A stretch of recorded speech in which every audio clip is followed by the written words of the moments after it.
Are you looking at buying a Nikon D90 and you're comparing it to what they have in their 7000 series? I got a comment here from Love Colors who says she wants to know about the D90 versus the D7100 for photography and for people specific. That's where this guy comes in right here. This is Jeff Eatley. He is a professional photographer of 8 years, and he has the D7100, which is part of the 7000 series, and I have the D90, which he actually began on. So we're gonna talk about that today. First of all, hi to all the new dads out there. This is Dad Reviews. This is where I give you my unedited, hopefully more authentic look at the products that we like, use, and have, and shoot pictures with. So if you're interested in that, you might want to consider clicking that subscribe button. Like I said, this guy's name is Jeff. He's a professional photographer. His channel is Jeff Eatley. I'll link it up right up there if you guys want to go and check that out. Go show him some love.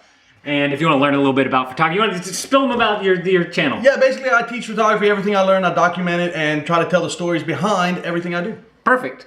So if y'all want to know about some of that, go check out his channel. So like I said, we have the D90 here. I got this 10 years ago or so, and I still have it. He's got the D7000, and how long have you had it? About 6 years. 5, 6 years. 5, 6 years now? Okay, so tell me about it. Tell me about taking photography with people specific, you being a professional. I bought that camera first. That was the first camera I ever bought. The D90? I was given a D40, okay, which is like a 6 megapixel camera. Yeah. Moved up to this because it had all the adjustments, all the outside buttons. It had all the front and back aperture and shutter. So for manual, and it had dual card reader and all the fun stuff that basically when you're stepping up into better cameras, that's what you're gonna get. This was the top of the line for crop sensors. And then you went into full frames that cost, I don't know, $3,000. Right. So I'll link these up, by the way, down in the description below if you guys want to go and check it out, read other people's reviews about it, not just take our word for it, although you might want to take his word for it being a professional.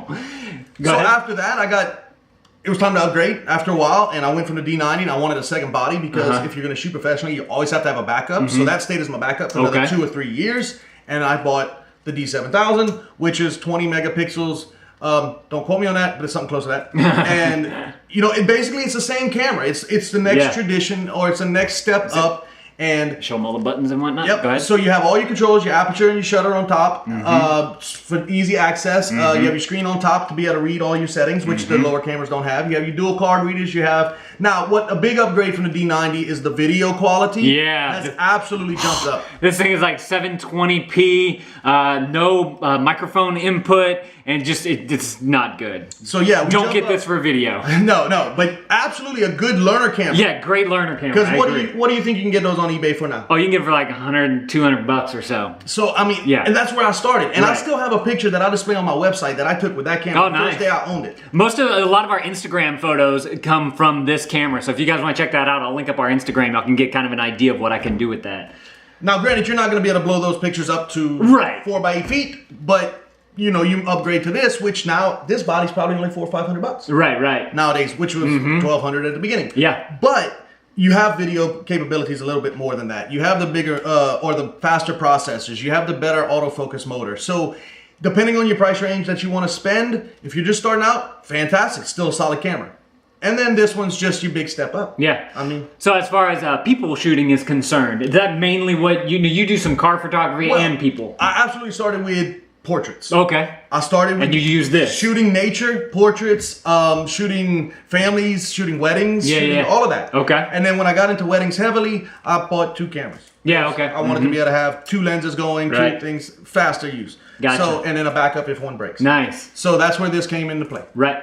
Video quality on this 1080p. 1080i. Okay. And then does have the mic jack. It has the mic jack. It does have plenty of jacks over here for HDMI and all your cable hookups. They can't see that. Come on now.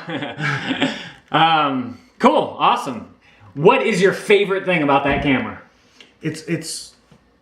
Oh man, what is my favorite thing about this camera? Yeah. It does its job. It does its job. And it does it well. Yeah. And it has every button on the outside. I can say the same thing about this camera. Whenever I'm just using it for just hobbyist and Instagram and that type of stuff, it does the job. Yeah. You know? So the only job it doesn't do is video. I wish it did video. The big difference between the 90 and the 7000 series, between that and the 5000 and the 3000 series that Nikon puts out, which are the cheaper ones, is all about access and buttons. Yeah. Okay. On the outside, and it's speed of use, and once you learn those buttons, you can get a lot more done in a lot faster pace, and in situations like weddings and stuff, you gotta get fast, you gotta get good, or you'll miss everything. Right. Gotcha. If you guys want to check out either of these cameras, I'll link them up down in the description below. You can go read other people's reviews about them, not just take our word for them, although you might want to take this guy's word for him as being a professional. If you guys want to see some of the other reviews that we've did of other cameras here on Dad Reviews, I'll link that up right up there. Definitely appreciate you guys going and check out those videos. If you guys want to check out this guy's channel, I'll link that up right up there as well. Y'all go and show him some love. Tell him the Dad Reviews sent you. Send all the dads to you. Thank you guys for watching. I'm going to put some more videos right there on the screen. I'd love it if you guys watch more of our videos. Let me know down in the comments below, what kind of camera do you guys shoot with? Even if it's just your phone, I want to know what you're shooting pictures with. Thank you guys for watching. That thumbs up is always appreciated, and Dad out.